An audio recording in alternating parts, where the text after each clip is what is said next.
नमस्कार दोस्तों, कथा मंथन में मैं सुनीता आप सबका स्वागत करती हूँ। कथा मंथन की एक कहानी रोज में आज सुनिए भगवती चरण वर्मा द्वारा रचित कहानी वसीयत। जिस समय मैंने कमरे में प्रवेश किया, आचार्य चूड़ामणि मिश्र आंखें बंद किए हुए लेटे थे और उनके मुख पर एक तरह की ऐंठन थी जो मेरे लिए नितांत परिचित सी थी, क्योंकि क्रोध और पीड़ा के मिश्रण से वैसी ऐंठन उनके मुख पर अक्सर आ जाया करती थी। वह कमरा ऊपरी मंजिल पर था और वह अपने कमरे में अकेले थे। उनका नौकर बुधई मुझे उस कमरे में छोड़कर बाहर चला गया। आचार्य चूड़ामणि की गणना जीवन में सफल, संपन्न और सुखी व्यक्तियों में की जानी चाहिए, ऐसी मेरी धारणा थी। उनके दो पुत्र लालमणि देवरिया के स्टेट बैंक की शाखा का मैनेजर था और नीलमणि लखनऊ के सचिवालय में डिप्टी सेक्रेटरी। 3 लड़कियां थी, सरस्वती, सावित्री और सौदामिनी। सरस्वती के पति ज्ञानेंद्र नाथ पाठक इलाहाबाद में पीडब्ल्यूडी के सुपरिटेंडेंट इंजीनियर थे। सावित्री के पति श्री जयनारायण तिवारी की सुल्तानपुर में आटे की और तेल की मिलें थीं तथा सौदामिनी के पति संजीवन पांडे सेना में कर्नल थे और मेरठ छावनी में नियुक्त थे। आचार्य चूड़ामणि का और मेरा साथ करीब 40 वर्ष पुराना था। एक ही दिन हम दोनों की हिंदू विश्वविद्यालय के दर्शन विभाग में नियुक्ति हुई थी। आचार्य चूड़ामणि रीडर बने थे और मैं लेक्चरर। उनके अथक परिश्रम, अटूट निष्ठा तथा अडिग संयम का ही परिणाम था कि वे विश्व में भारतीय दर्शन के विशेषज्ञ माने जाते थे। प्रकांड पांडित्य के ग्रंथों से लेकर बीए की पाठ्य पुस्तकों तक अनेक ग्रंथों की रचना उन्होंने की थी। ना जाने कितनी कमेटियों के वे सदस्य थे। हर एक विश्वविद्यालय उन्हें अपने यहाँ परीक्षक बनाकर अपने को धन्य समझता था। साथ ही बड़े कट्टर किस्म के ब्राह्मण थे वे। और तो और मेरे घर की बनी हुई चाय तक उन्होंने कभी नहीं पी। महीनों उन्हें वाराणसी से बाहर रहना होता था, तब वे सत्तू, दूध, फल तथा अपने घर में बनी हुई मठरियाँ या लड्डुओं से हफ्तों काम चला लेते थे। वाराणसी के लंका मोहल्ले में उन्होंने 2 मंजिला मकान खरीद लिया था। उसी में वह रहते थे। उनकी पत्नी तथा उनके पुत्रों ने उनसे कितना आग्रह किया कि वे कहीं खुली जगह में कोई कोठी बनवा ले, लेकिन उन्होंने कतई इनकार कर दिया। गर्मी में 2 बार और जाड़ों में 1 बार नित्य गंगा स्नान करके पूजन करना नियत सा था। जनवरी का प्रथम सप्ताह था। उस दिन जब वे स्नान करके लौटे तो उन्हें कुछ जड़ सा मालूम हुआ। उनकी पत्नी जसोदा देवी अपनी परंपरा के अनुसार लखनऊ में अपने छोटे पुत्र के यहाँ थी। उनके नौकर बुधई के ऊपर उनकी देखभाल करने का पूरा भार था। दोपहर के समय जब उन्हें पसलियों में दर्द भी मालूम हुआ, उन्होंने वैद्यराज धन्वंतरी शास्त्री को बुलाया। वैद्यराज ने नब्ज देखकर काढ़ा पिलाया। निदान था कि सर्दी लग गई, ठीक हो जाएगी। दूसरे दिन जब बुखार और तेज हुआ तब उन्होंने डॉक्टर को बुलाया। डॉक्टर ने देखा कि उन्हें निमोनिया हो गया है, दोनों फेफड़े जकड़े हुए हैं। उन्हें दवा दी। बीमारी के चौथे दिन आचार्य चूड़ामणि ने बुधई को भेजकर मुझे बुलाया था। थोड़ी देर तक मैं उनकी चारपाई के सामने खड़ा रहा कि वे आंखें खोले, फिर हार कर मुझे ही बोलना पड़ा, गुरुदेव, आपका शिष्य जनार्दन दोषी आपकी सेवा में उपस्थित है। मेरा इतना कहना था कि आचार्य चूड़ामणि ने अपनी आंखें खोल दी। जनार्दन, मेरा अंत समय आ गया है। तुम मेरे सबसे अधिक निकटस्थ हो रहे हो, सो तुम्हें बुला भेजा। मैंने आचार्य चूड़ामणि की बीमारी के संबंध में लालमणि से सब कुछ नीचे ही सुन लिया था, जो देवरिया से 1 घंटा पहले ही आ गया था। आचार्य चूड़ामणि का तार पाकर मेरी आंखों में भी आंसू आ गए। मैंने कहा, गुरुदेव, यह संसार आसार है और यह शरीर नश्वर। कमजोर आवाज में आचार्य ने कहा, हाँ जनार्दन, यही पड़ा है, लेकिन अभी मेरी अवस्था ही क्या है? कुल 75 वर्ष का ही तो हूँ। संन्यास आश्रम का भी कुछ रस लूँ सोचा था, लेकिन लगता है मृत्यु सिर पर आ गई है। मृत्यु से बड़ा भय लगता है। और जैसे वे बेहद थके हों, उन्होंने आंखें मूंद लीं। मैंने उन्हें धीरज बंधाया। दिल छोटा मत कीजिए गुरुदेव, बताइए मेरे लिए क्या आदेश है? आचार्य चूड़ामणि ने फिर आंखें खोली। अरे हाँ, मेरे तकिए के नीचे कुछ कागज रखे हैं, उसमें मेरी वसीयत है। कल इसकी रजिस्ट्री यहीं घर पर करा चुका हूँ। एक प्रति न्यायालय में है और दूसरी यह है, तुम इसे निकाल लो। एकमात्र तुम मेरे सबसे अधिक निकटस्थ हो। इस दुनिया में एकमात्र तुम पर मेरा विश्वास रहा है। मैंने उन सब को कल ही तार करवा दिया है जिन्हें मेरे क्रियाक्रम में सम्मिलित होना है। और मेरी वसीयत के अनुसार कुछ मिलना है। इस वसीयत के कार्यान्वयन के लिए मैंने तुम्हें नियुक्त किया है, तो यह वसीयत मैं तुम्हें सौंपता हूँ। मेरे प्राणांत होते ही वसीयत लागू हो जाएगी। गुरुदेव की असीम कृपा रही है मेरे ऊपर। यह कहकर मैंने आचार्य के तकिए के नीचे से कागजों का पुलिंदा निकाला। इधर मैंने कागजों को उलटना आरंभ किया, उधर आचार्य चूड़ामणि की आंखें उलटने लगी। मैंने तत्काल बुधई और लालमणि को बुलाकर आचार्य को भूमि पर उतारा। इधर मैंने उनके मुख में गंगा जल डाला, उधर आचार्य के प्राण महायात्रा पर निकल पड़े। बुधई को उनके कमरे में छोड़कर मैं लालमणि के साथ नीचे बड़े हॉल में आया। कागज का पुलिंदा मेरे हाथ में था। लालमणि ने पूछा, यह कैसे कागज हैं जोशी जी? यह तुम्हारे पिताजी की वसीयत है और तुम्हारे पिता के कथनानुसार इसी समय से लागू हो जाती है, तो इसे पढ़ना आवश्यक है। हाँ हाँ हाँ, बुधई ने बताया था, सब रजिस्टर साहब को पिताजी ने बुलाया था, लालमणि बोला। एक छोटी सी भूमिका अपने संबंध में, फिर वसीयत में कार्यान्वयन के अनुच्छेद आरंभ हो गए। पहला अनुच्छेद इस प्रकार था, मैं चूड़ामणि मिश्र आदेश देता हूँ कि मेरा अंत्येष्टि संस्कार सनातन धर्म की प्रथा से हो, और अपने अंत्येष्टि संस्कार के लिए मैंने 50,000 की रकम अपनी अलमारी में अलग निकाल रखी है, जो क्रियाक्रम का व्यय काटकर मेरे अंत्येष्टि संस्कार करने वाले को मिलेगी। मुझे खेद के साथ कहना पड़ता है कि मेरे दोनों पुत्र अधर्मी और नास्तिक हैं। वैसे मेरा अंत्येष्टि संस्कार करने का उत्तरदायित्व मेरे ज्येष्ठ पुत्र लालमणि पर है, लेकिन मेरा आदेश है कि मेरा अंत्येष्टि संस्कार वही कर सकता है जो यज्ञोपवीत धारण किए हो, जिसके सिर पर शिखा हो।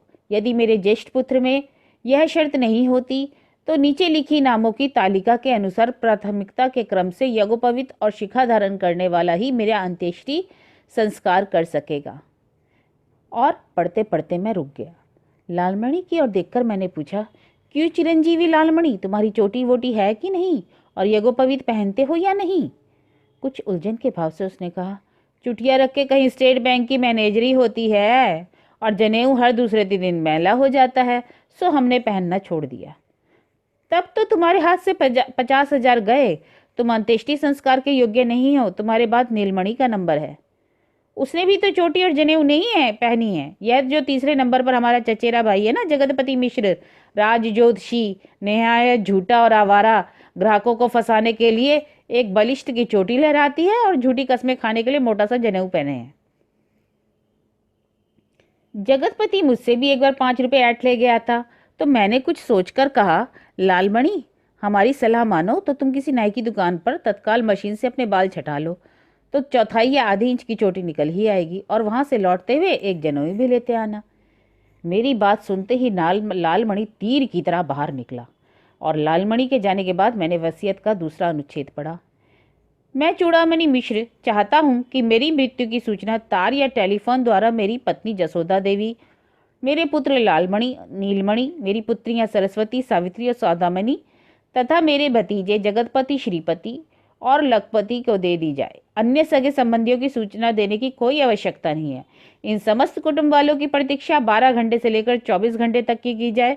इसके बाद मणिकर्णिका घाट पर मेरे शरीर का दाह संस्कार हो, और 10वें दिन समस्त सगे संबंधियों की उपस्थिति में मेरे वसीयत का शेषांश पढ़ा जाए। अब मुझे आचार्य श्रीमणि मिश्र की वसीयत में दिलचस्पी आने लगी थी, लेकिन आचार्य की आज्ञा मुझे शिरोधार्य करनी थी, इसलिए वसीयत को तह कर मैं अपनी जेब के हवाले किया। आचार्य प्रकर का भौतिक शरीर अगले 24 घंटों में बिगड़ने न पाए, मुझे इस बात की चिंता थी। सौभाग्य से लालमणि वाराणसी आ गया था, और करीब आधे घंटे बाद वह 1/4 इंच लंबी चोटी धारण किए हुए नाई की दुकान से घर वापस आ गया। इस समय उसके कंधे पर एक मोटा सा जनेऊ भी लहरा रहा था। मैंने वसीयत का दूसरा अनुच्छेद उसे सुनाकर आदेश दिया कि वसीयत में बताए लोगों को तार या टेलीफोन से खबर कर दें, अपने चचेरे भाइयों के परिवार को बुला लें, और एक सिल्ली बर्फ भी मंगवाकर आचार्य प्रचर का शरीर उस पर रखवा दिया। दूसरे दिन सुबह 9 बजे आचार्य जी की शव यात्रा मणिकर्णिका घाट के लिए रवाना होगी। मैं सुबह 7 साढ़े 7 बजे तक पहुंच जाऊंगा। कितनी शानदार शव यात्रा थी आचार्य चूड़ामणि की। मैं तो दंग रह गया। वाराणसी के सभी धर्माध्यक्ष और पंडित सम्मिलित थे उसमें। शर्मा कुछ नेता भी आ गए थे। जगतपति की आपत्तियों के बावजूद आचार्य की कपाल क्रिया उनके ज्येष्ठ पुत्र लालमणि ने की और अपनी चोटी और यज्ञोपवीत के बल पर। 10वें के दिन जब घर शुद्ध हो गया तो मैं आचार्य की वसीयत लेकर उनके घर पहुंचा। उनके सब परिवारजन, सगे संबंधी आ गए थे। नीचे वाले कमरे में लोग एकत्र हुए। एक और स्त्रियां थी। आचार्य की पत्नी जसोदा देवी थी, लालमणि की पत्नी नीलमणि की पत्नी थी और उनकी पुत्रियां भी उपस्थित थी।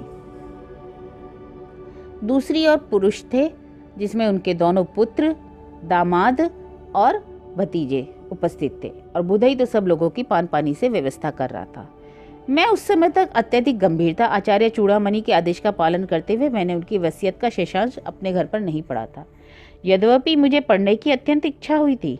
मैंने वसीयत पढ़ना आरंभ किया। 2 अनुच्छेद में लोगों को कोई दिलचस्पी नहीं थी, वह तो सब हो चुका। अब मैं तीसरे अनुच्छेद पर आया, जो इस प्रकार था। मैं चूड़ामणि मिश्र आदेश देता हूँ कि मेरा दाह संस्कार करने वाले व्यक्ति की पत्नी सूतक हट जाने के बाद 6 महीने तक नित्य प्रति सुबह स्नान करके 11 ब्राह्मणों की रसोई अपने हाथ से बनाकर उन्हें भोजन कराएगी। उसी समय लालमणि की पत्नी नीरजा मिश्र ने तमक कर कहा, जाड़े में सुबह स्नान करके 11 ब्राह्मणों की रसोई बनावे, मेरी बला बुढ़े को सनक सवार हो गई थी क्या? उसके लिए मैं अपनी जान तो नहीं दे सकती। मैंने नीरजा मिश्र की बात अनसुनी करते हुए तीसरे अनुच्छेद का शेषांश पढ़ा। यदि वह स्त्री इससे इनकार करती है तो कर्मानुसार यह काम मैं दूसरी वधू और इसके बाद अपनी 3 लड़कियों के हाथ में सौंपता हूँ। इसके लिए उस स्त्री को 25,000 रुपये की रकम निश्चित करता हूँ। एकाएक मुझे मधुरिमा मिश्र का भारी और मोटी आवाज सुनाई दी। पिताजी का आदेश वेद वाक्य है, मेरे लिए जीजी नहीं करती तो ना करे, मैं उनकी इच्छा से पूर्ति करूंगी। यह उनके द्वितीय पुत्र की पत्नी थी। नीरजा एकाएक तड़प उठी। बड़ी इच्छा की पूर्ति करने वाली होती हो। जिंदगी में कभी रसोई बनाई है या अब बनाओगी? लखनऊ में तो बैरे से खाना बनवा कर खाती हो। मैं तो अक्सर अपने घर में रसोई खुद ही बना लिया करती हूँ। जहाँ 6-7 आदमियों की रसोई बनती है वहाँ 11 आदमियों की रसोई बना लिया करूँगी। कोई 6 महीने की ही तो बात है। और नीरजा ने मुझसे पूछा, यह तो नहीं लिखा कि गर्म पानी से स्नान ना किया जाए? मुझे कहना पड़ा, यह शर्त लगाना भूल गए हैं। नीरजा ने ताली बजाते हुए कहा, तो फिर मुझे यह स्वीकार है, अब आगे पढ़िए। मधुरिमा मिश्र अपनी जेठानी का कोई कड़ा उत्तर नहीं देना चाहती थी कि नीलमणि बोल उठे, ठीक है, यह अधिकार भाभी जी को है। वैसे भाभी जी का मधुरिमा पर आक्षेप अनुचित है। मधुरिमा ने 50-50 आदमियों का भोजन अकेले अपने हाथ से बनाया है। भाभी जी, आप अपने शब्द वापस लीजिए। मैं अपने शब्द किसी कीमत पे वापस नहीं ले सकती, नीरजा ने चीख कर कहा। लेकिन वाह रे लालमणि, उसने उठकर कहा, नीरजा के शब्द मैं वापस लेता हूँ, अब आप आगे पढ़िए। बात आगे ना बढ़ी। मैंने वसीयत पढ़ना आरंभ किया। अनुच्छेद 4 इस प्रकार है।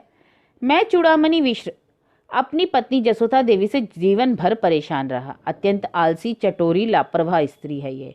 मैंने तो दाल भात और सत्तू खाकर जीवन बिता दिया, लेकिन यह चोट्टी मुझसे छिपाकर प्राय नित्य ही रबड़ी, मलाई और मिठाई खाती थी। तभी जसोदा देवी ने चिल्लाकर कहा, हाय राम, यह सब लिखा इस बड़ऊ ने? ऐसे खबीस आदमी के पल्ले में पड़ गई, इस नरक में जगह न मिलेगी। घरवाली को सताकर जमा जत्था इकट्ठी करता रहा, नाश हो इसका। इसी समय लालमणि और नीलमणि ने एक साथ अपनी माता को डांटा। अम्मा, पिताजी को गाली मत दो। हाँ जोशी जी, आप आगे पढ़िए। मैंने चौथे अनुच्छेद में का शेषांश पढ़ा। मेरी मृत्यु के बाद इस चोट्टी को मेरे पुत्रों पर निर्भर रहना पड़ेगा, जो अपने जोरुओं के गुलाम हैं, और मेरी पुत्र वधुएं इसे भूखे मार देंगी और इसकी बिगड़ी हुई आदतों के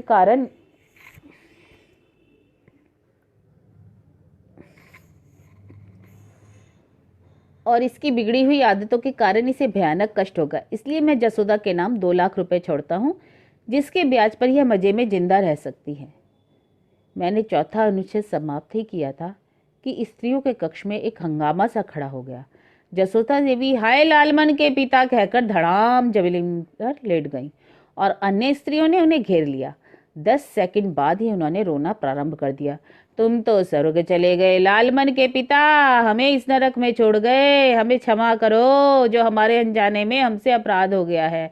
हाय लालमन के पिता। और उन्होंने अपनी छाती पीटना आरंभ कर दिया। मैंने समस्त साहस बटोरकर कड़े स्वर में कहा, यह सब कारण बाद में कीजिएगा, अभी तो वसीयत पढ़ी जा रही है। और जसोदा देवी की पुत्रियों ने उन्हें जबरदस्ती चुप कराया। मैंने अब 5वां अनुच्छेद पढ़ना आरंभ किया। मैं चूड़ामणि मिश्र अपनी पुत्री सरस्वती के पति ज्ञानेंद्र नाथ पाठक से अत्यधिक खिन्न हूँ।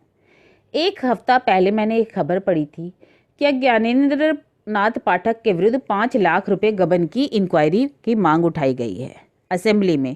इसका अर्थ यह है ज्ञानेंद्र नाथ पाठक बेईमान और रिश्वतखोर है। अब पाठक की ओर से सब लोगों की निगाहें उठ गईं और सहसा पाठक जी उठ खड़े हुए। यह बुढ़ा हमेशा बदमिजाज और बदजबान रहा है, मरने के पहले पागल भी हो गया था। और उन्होंने अपनी पत्नी सरस्वती को आज्ञा दी, चलो जी, इस घर में मेरा दम घुट रहा है, एकदम चलो। सरस्वती भी उठ खड़ी हुई, लेकिन सावित्री और सौदामिनी ने सरस्वती का हाथ पकड़ लिया। पहले बात तो पूरी सुन लो ना। दूसरी ओर पुरुषों ने ज्ञानेंद्र नाथ पाठक का हाथ पकड़ कर बैठाया। नीलमणि ने मुझसे कहा, हाँ जोशी जी, 5वां अनुच्छेद पूरा कीजिए। मैंने 5वां अनुच्छेद पूरा किया और अगर ज्ञानेंद्र नाथ पाठक पर इंक्वायरी बैठ गई तो बहुत संभव है इसकी नौकरी जाती रहे। इसे शायद सजा हो भी जाए, पर इन सब में इसकी पाप की कमाई भी नष्ट हो सकती है और नौकरी भी जा सकती है। इसलिए मैं सरस्वती के लिए 1 लाख रुपया छोड़ता हूँ। कमरे में सन्नाटा छा गया। ज्ञानेंद्र नाथ पाठक चुप बैठे छत की ओर देखते रहे थे और सरस्वती सुबक रही थी। जसोदा देवी ने सरस्वती के सिर पर हाथ रखते हुए कहा, कोई बात नहीं बेटा, इनकी तो आदत ही ऐसी थी। मैंने वसीयत का 6वां अनुच्छेद पढ़ा। मैं चूड़ामणि मिश्र अपनी दूसरी लड़की सावित्री से हमेशा संतुष्ट रहा हूँ। अत्यंत सुशील और विनम्र रही है। भगवान की भी इस पर कृपा है। इसके पति जय नारायण तिवारी का ऊंचा कारोबार है। आटे की मिल, तेल की मिल और अब वह शक्कर की मिल भी खोल रहा है। सावित्री और जय नारायण को मेरा शत शत आशीर्वाद। और मैं चुप हो गया। तभी मुझे जय नारायण तिवारी जी की आवाज़ सुनाई दी, वसीयत के अनुसार हमें कुछ मिलेगा भी या नहीं?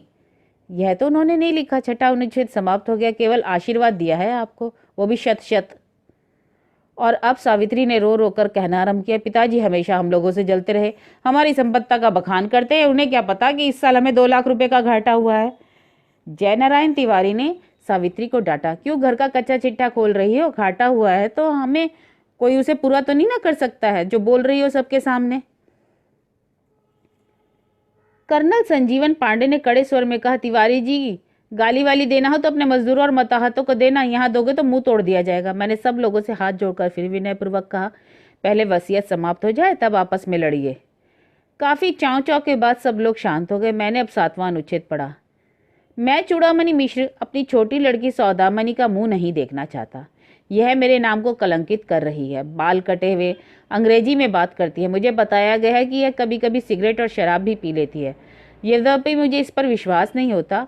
मुझे पढ़ते पढ़ते रुक जाना पड़ा। सौदामणि चीख रही थी, यह सब छोटे जीजा जी की हरकत है, हमेशा पिताजी के कान भरते रहते हैं, तभी तो पिताजी ने मुझे कभी अपने यहाँ नहीं बुलाया। और उसी समय सावित्री की चीख सुनाई दी, अरे बचाओ बचाओ, वह संजीवन उसकी जान ले लेगा। अब मैंने पुरुषों की गैलरी की ओर देखा तो मेरी आंखों पर विश्वास नहीं हुआ। कर्नल संजीवन पांडे जय नारायण तिवारी का गला पकड़े थे और कह रहे थे, क्यूबे सुअर के बच्चे, हमारे यहाँ आकर स्कॉच विस्की मांगता है और हमारी चुगली करता है। और जय नारायण तिवारी गौं गौं आवाज कर रहे थे। ज्ञानेंद्र पाठक और नीलमणि ने बड़ी मुश्किल से जय नारायण तिवारी जी को संजीवन पांडे के पंजे से छुड़ाया। मैंने कहा, आप लोग इस पवित्र अवसर पर इस तरह लड़ना झगड़ना शोभा नहीं देता। इससे आचार्य की दिवंगत आत्मा को कलेश होगा। पहले मैं वसीयत पढ़ लूँ, फिर आपस में झगड़े निपटाते रहिएगा। अभी 7वां अनुच्छेद समाप्त नहीं हुआ है। सब लोग शांत हो गए। मैंने पढ़ना आरंभ किया। लेकिन इस समय मुझे लगता है मुझसे सौदामिनी के प्रति अन्याय हो गया है। एक पतिव्रता स्त्री को जो करना चाहिए वह सब वही कर रही है। और मैं संजीवन पांडे को भी दोष नहीं दे सकता। फौज में बड़ा अफसर है, चीन की फौज से लड़ा, पाकिस्तान की फौज से लड़ा और सौभाग्य से जीवित बचा हुआ है। लेकिन मृत्यु की छाया उसके सिर पर मंडराती ही रहती है। इसलिए वह खुलकर मांस मंदिरा का सेवन करता है, खुले हाथ खर्च करता है। पास में पैसा नहीं है। अगर वह मर जाएगा तो सौदामिनी और उसके बच्चों को भीख मांगने की नौबत आएगी। इसलिए मैं 1.5 लाख रुपयों की व्यवस्था करता हूँ, जिसका ब्याज 8% की दर से 12,000 रुपये प्रतिवर्ष यानी 1,000 रुपये महीना होगा। एकाएक सौदामिनी किलक उठी, धन्य हो पिताजी, तुम निश्चय ही स्वर्ग में जाओगे। और मैंने देखा कि संजीवन पांडे ने उठकर जय नारायण तिवारी को गले लगाया और बोला, भाई साहब मुझे क्षमा कीजिएगा, आप ही की वजह से खबीस बूढ़े ने मुझे 1.5 लाख की रकम दे दी।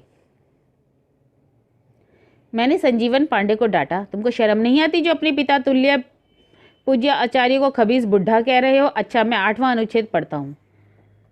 मैं चूड़ामणि मिश्र अपने पिता भतीजे जगतपति मिश्र राज ज्योतिषी के कष्टों से भली भांति परिचित हूँ। उसके पास कोई बैठक नहीं है, इसलिए ग्राहक खुद इसके यहाँ नहीं फंसता और यह घूम घूम कर ग्राहकों को फंसाता रहता है। बावजूद अपने झूठ और आडंबर के यह अपना पेशा नहीं चला पा रहा है। अपने संकट मोचन के मकान का ऊपरी खंड मैं जगतपति मिश्र को देता हूँ 1000 रुपये की रकम के साथ, जिससे यह अपना एक साइन बोर्ड बनवा ले, टेलीफोन लगवा ले और अपने पेशे योग्य पीताम्बर यानी वस्त्र खरीद ले। जगतपति मिश्र ने कुछ हिचकिचाते हुए कहा, हमारे लिए सिर्फ इतना ही? उत्तर नीलमणि ने दिया, पहले हैसियत तो बना लो, फिर लखनऊ आना। ज्योतिषियों की बड़ी पूछ है, काफ़ी रकम पैदा कर देंगे हम तुम्हारे लिए। मुझे डांटना पड़ा, यह सब बातें बाद में, अभी तो वसीयत का कर्म चल रहा है ना। हाँ, तो 9वां अनुच्छेद इस प्रकार है। मैं चूड़ामणि मिश्र अपने भतीजे श्रीपति मिश्र से अत्यंत संतुष्ट हूँ। हाई स्कूल पास होने के बाद ही वह राजनीति में आ गया और राजनीतिक नेताओं की चर्मचागिरी करके वह खाने पीने भर के लिए झटक लेता है।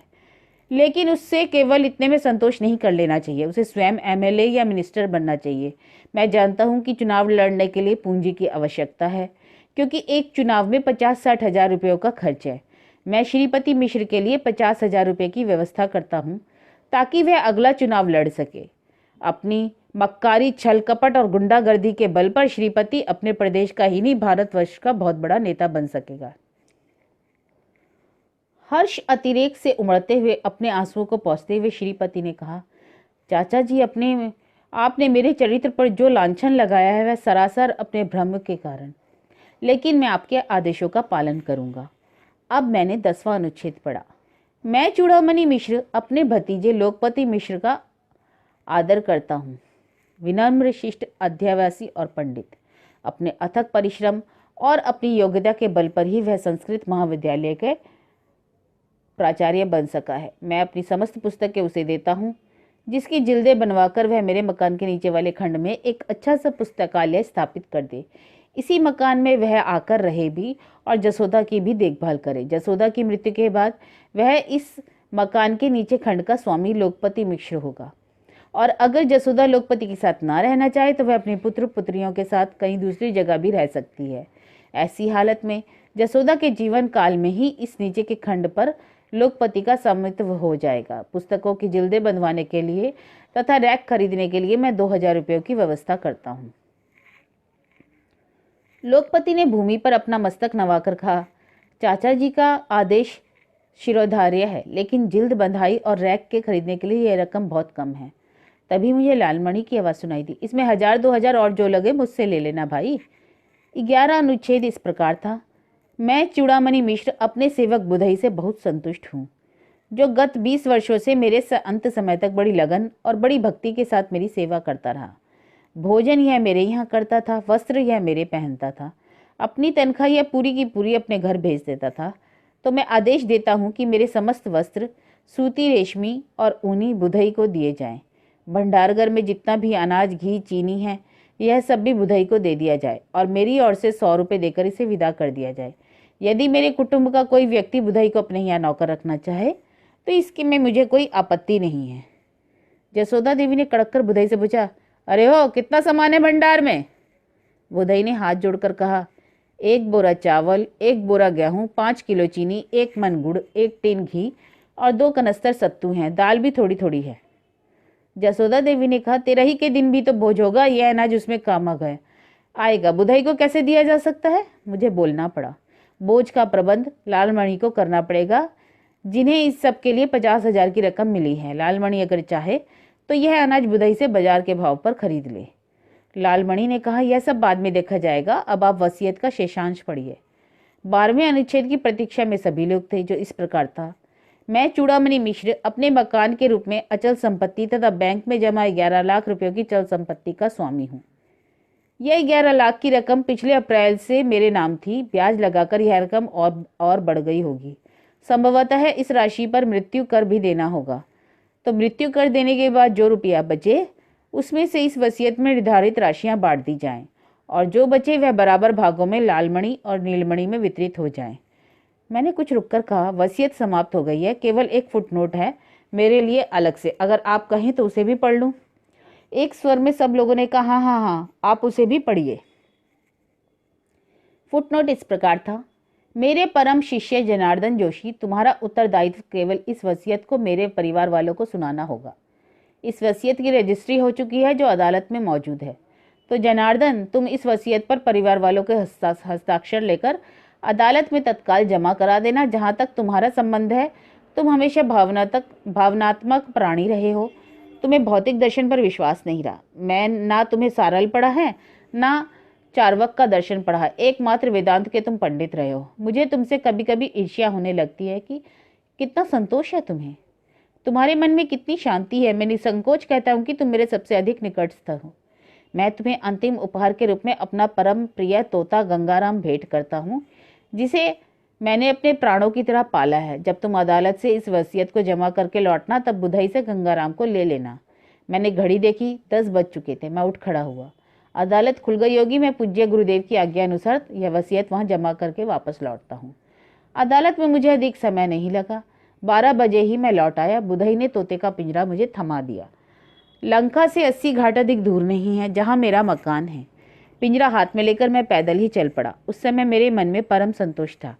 आचार्य इतने संपन्न और इतनी स्थिर बुद्धि के आदमी होंगे, मैंने कभी कल्पना ना की थी। मैं इस पर सोचता मगन भाव से चल रहा था कि मुझे सुनाई पड़ा, तुम बुद्धू हो।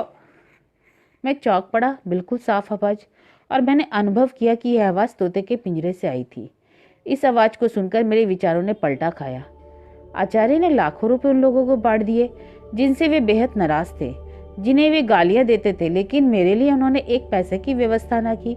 आज मुझे आचार्य चूड़ामणि पर कुछ झुंझलाहट होने लगी। इस झुंझलाहट के मूड में मैं तेजी से डग बढ़ाकर चलने लगा। तभी मुझे पिंजरे से आवाज़ सुनाई पड़ी, मैं पंडित हूँ। बड़ी साफ आवाज़, जैसे आचार्य चूड़ामणि स्वयं बोल रहे हों। तो आचार्य ये एक मूल्यवान उपहार मुझे दे गए हैं। 80 घाट सामने दिख रहा था। मुझे फिर सुनाई पड़ा, तुम बुद्धू हो। आसपास के लोग मुझे और मेरे हाथ वाले पिंजरे को देख रहे थे और मुझे लगा कि आचार्य चूड़ामणि अपनी वसीयत से मुझे ठेंगा दिखाकर मेरा उपहास कर रहे हैं। मेरा अंदर वाला वेदांती ना जाने कहाँ गायब हो गया। मैं तेजी से अपने घर की ओर न मुड़कर गंगा जी की ओर चलने लगा। तभी पिंजरे से आवाज़ सुनाई पड़ी, मैं पंडित हूँ। सामने गंगा जी लहरा रही थी। मैंने आचमन करते हुए कहा, आचार्य तुम पंडित थे, इससे मैं कोई इनकार नहीं कर सकता। तुम्हारी आत्मा को शांति मिले। और मैं अपने घर की ओर चलने को उद्यत हुआ कि गंगाराम फिर बोल उठा, तुम बुद्धू हो। जिससे जैसे सिर से पैर तक मेरे को आग लग गई। मैंने पिंजरे की खिड़की खोलते हुए कहा, मैं बुद्धू हूँ, यह मानने से मैं इनकार करता हूँ। हे गंगाराम, मैं तुम्हें मुक्त करता हूँ। मेरे कहने के साथ ही गंगाराम पिंजरे से उड़ गया और मैं घाट पर खाली पिंजरा छोड़कर घर की ओर चल पड़ा। तो यह कहानी थी वसीयत, जिसके लेखक थे भगवती चरण वर्मा। धन्यवाद।